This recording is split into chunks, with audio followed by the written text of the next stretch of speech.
I would like to just say a few words about the Missing Books Register and how this all, why we launched this, and to put ILAB in context here. Theft and security have always been one of the major concerns for the League. So as we know, thieves and scammers don't stop at borders, and informing colleagues in a rapid and efficient way was not always as simple as it is actually today. But our records in our archives show that since the 1970s, ILAB has worked to identify security issues and set up security structures amongst its members, the national associations, and the individual booksellers. Since the 2001 ILAB Presidents Meeting, which is our annual meeting with the presidents of each national trade body, ILAB runs a security mailing list, and if you are an ILAB-affiliated bookseller, I'm sure you would have seen some of our emails on that list, and they can prove very useful. On many occasions, we have worked with several booksellers associations and their offices when a case came up. And those joint efforts have resulted in arrests in shops and alerting antique squads and the police. And when thieves bring in a book that was reported stolen, and they're trying to sell it to another dealer. And items have been returned to their rightful owners. In 2004, ILAB set up its first security database, and in 2010 launched the ILAB Stolen Books database, which was the previous version to our now Missing Books Register. The members of the ILAB committee, which is the standing committee who runs the league, have organized, participated, and spoken at workshops and conferences around this topic around the world. And for example, in 2019, ILAB organized a symposium at the Grolier Club in New York titled "Who Owned This? Libraries and the Rare Book Trade Consider Issues Surrounding Provenance Theft and Forgery." And today's edition of the ILAB Symposium is actually a follow-up to that. The result of the 2019 event in New York was the relaunch of the existing Stolen Books database. And ILAB invested a substantial amount of budget, in particular during the time of the pandemic, when ILAB had a reduced income. But the committee, and in particular driven by Sally Burden here in the room, they felt that it's vitally important to run a centralized register that all participants in the rare book trade can use. The new site went live at the end of last year. It is now called the Missing Books Register, which is an international database run by ILAB listing missing material in a more up-to-date format and version, and we have tried to make the site look a lot more user-friendly, and we now aim to promote the database widely over the coming months to become a central point of research on missing antiquarian material for booksellers, but also collectors and librarians. It's completely free of charge. The site is work in progress, and we're still releasing more data from the backend. So if you have a particular question about any item that might be listed or has been listed, and it's not listed on the front end yet, please get in touch with me, and we can run a search in the backend. We won't have time to show the site now, but there's a picture. This is how it looks. This is the URL, missingbooksregister.org, and we just urge you all to use it when a theft happens, and if you see any avenues to promote it, please do so. We work with you. We really want the word out about this system. And of course, also when you're using it, please send us your feedback, and we can discuss in-house and with the IT company whether we can incorporate incorporate that into any of the future upgrades. So. Okay, or if I can just add one word to that, I do sometimes get asked why we have started calling it the Missing Books Register. There are two reasons for that. We use the word missing rather than the word stolen because we want to encourage more people, especially librarians, to report things whose fate is uncertain. We call it register because we couldn't work out whether to say database or database. We couldn't agree on it. It's a bit like tomato, so it was easier just to say register. Anyway, I hope that clears that up. But I hope we have time for a few questions, because I'm sure... First, do any of the panel want to ask any questions of each other? No, well, no, good. In that case, happy to throw open to questions from the floor. When you ask a question, it would be a great help if you could very briefly introduce yourself, just so we know where you're coming from. I appear to have a question from Sally Burden, whom some of you may know. Surprise to hear from me again. Sally Burden, Asia Bookroom Australia, and immediate past president of ILAB. I was particularly wanting to ask you guys, if you don't mind, we're really keen to promote the Missing Books Register, and we have a lot of contacts in the library world, never enough, but we do have them. But how do we get this information about what's available and to find out what more we can do into your world? That's a good question. Our world is, in many ways, uncoordinated. We have lots of different investigation units that work in different forces and otherwise, but certainly at the right level, there is that sort of coordination and shared learning through. So, I mean, it's probably something that we can force back through our organisation and to share. And certainly, I know you mentioned Sophie at the Arts and Antiquities unit. There's different departments that get contacted around this kind of stuff. So. For our organisation, I'd start there, but I'm happy to push that for you. I would suggest more broadly, centrally, I would look to contact someone from Europol, because inevitably these items end up going across borders. And during our investigation, particularly, they were doing keyword searches across the dark web and the normal web. So if they have access to this or they're aware of it, they could be running routine checks. And there's a gentleman called Michael Will, who's head of the acquisitive crime unit for Europol. So I would suggest you try and contact someone from Europol and try and push it in that direction. That's great, thank you. I think I might have switched this off. Michael Wheel, was it? W-E-A-L? Yeah. Yes. Thank you very much. I better shut up, otherwise I'll be on forever. Anyone else? I'm sure somebody's got some. May I say something? The question of the database or registers is interesting.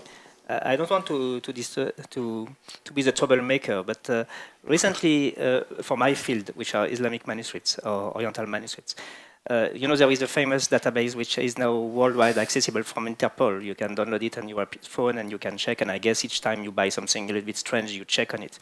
I don't know if you find often something. But recently what I have seen that actually it's come from various police countries. So some are serious, and I'm sure that you are, and some countries are a bit less. That means that you can go to the police, you can report a theft. It will arrive after a few weeks without much monitoring, checking system to this database. And recently I was surprised because I was checking recently, for Islamic material I have plenty of fakes. And I was investigating on that recently, and actually it's a way to give authenticity, because you have a fake which you buy in the souk in Istanbul for $10. These kind of ugly paintings with the dervish. You see, there are plenty in. I discovered that last week. There are plenty in this database. You put that on through the channel to arrive until this database. Then you produce a similar one in the same spirit. So the one which is stolen, you cannot sell it. Anyway, it was a fake. But still, it's a problem that the similar one, you can quite say, look, it's an authentic one because there is already a one which is attested, and everybody in Interpol is looking for it, and it's a big theft, and it's a tragedy. And so I think it's important, all these database, that I don't want to say the contrary. I just try to see that these people are so clever. I mean, the enemies, our enemies are so clever. So we have always to find a way. And now there is always some people, crime gang, organizing through some police in some countries which are less cautious to use that as a way to make fake authenticity. So it's crazy, but just to give you an example, that you have to be careful at all the levels. That is very interesting. I mean, people do amazing things with provenance. Hélène has a question, I think. Sorry, yes. Oh, dear, I'm sorry. Yes, please.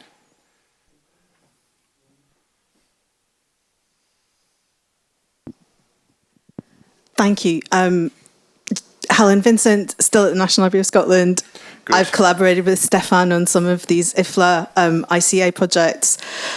Your point about fakes, I think, ties back to something Stuart said at the start about the things like national bibliographies or ESTC, those kinds of bibliographical databases sometimes not being interested in things in private ownership. And I think that's a take back for us.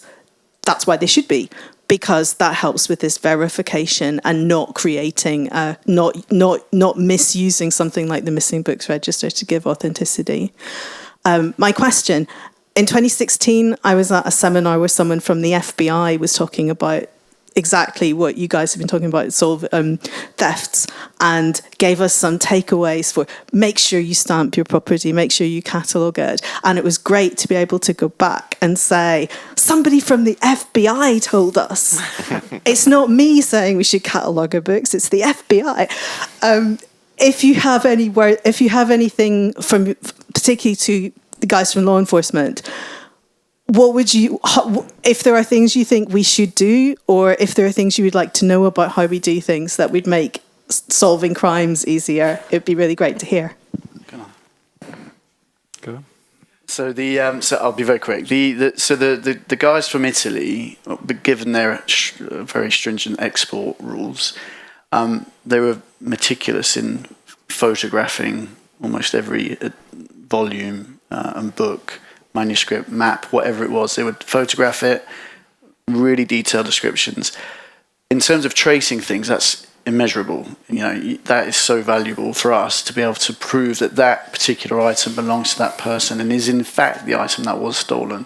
So I appreciate that not everybody is in a position to be able to do that, but certainly if you can make a record, detailed record of them at least, any defining features that, you know, sets it apart from a duplicate or another volume, is very, very, very, very helpful.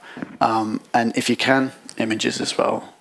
Take photographs of them, and again, register them on databases and spread the word if they go missing. Recording maybe that identifiable feature that only you will know about as well. But maybe you don't put it on the register as well. It's like that one particular feature, so that actually it's like when you get contacted, you can say, if it's mine, look on page 36, it'll have a little yellow dot or whatever the identifiable feature is. Yeah, you know, then that's absolutely right. We do have a number of fields in the register which are not publicly viewable, and they contain exactly that sort of thing. Perfect. Yeah, that's exactly it.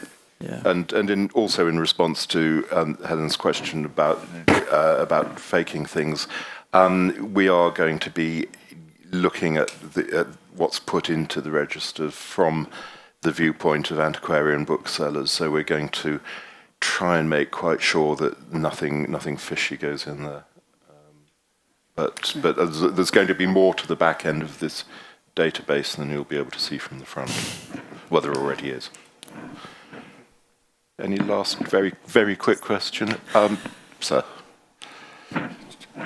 could you have a mic? Do you have time to get a microphone?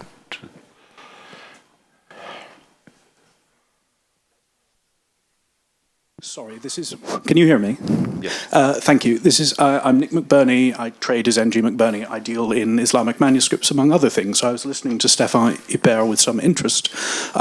I just wanted to ask what the policy is for Hamaya for notification when you have a case like that Sotheby's Quran, because I believe there was a manuscript from the same source that was sold 2 years ago, and I only heard about it this summer from an academic colleague in the States. So, bluntly, the institution wouldn't have been on my radar for a possible source, and if these things aren't publicized, and I realize there's sensitivities if you're actively trying to retrieve things, but to take the Sotheby's example, if basically it's already burned and it's been returned to a vendor, do you then have a public notification system or not, or will you? Yes, we have This library is clearly identified. We even know the name of the employee who is organizing this traffic. So I spent half of my days and nights to track this story, because it's not only 2 or 3. There is since last year it's something like 20, 25, 4 or 5 in Europe, but many in Iran and Uzbekistan, and so it's dramatic. Coming from Qatar, it's helping a little bit because Qatar has extremely good relation, I would say, with Taliban. And I am in a weekly meeting with them and trying. Ministry of Foreign Affairs from Qatar is going to finance a huge project to do the inventory, the digitization, as you were saying, and photography of this library. So what has been stolen already, it will take years to find them. But we would like to stop this kind of bleeding, and so Qatar is going to invest a lot. We are starting to build a team of experts to go on spot, to do the cataloging, train capacity building of the staff on spot, digitization, at least of the few thousands more important in priority, and then starting to cut the problem from the region, and still working with all the networks of experts in the region. We have a close relation also with Iran and Uzbekistan, so we had a meeting last week in Doha to discuss about that case, and to see what we can do, and organizing a network of expertise to identify all these cases, because it's dramatic. Brilliant, that's very interesting. Thank you very much indeed. I cannot thank my panel enough for all this. I'll now hand over to Deborah.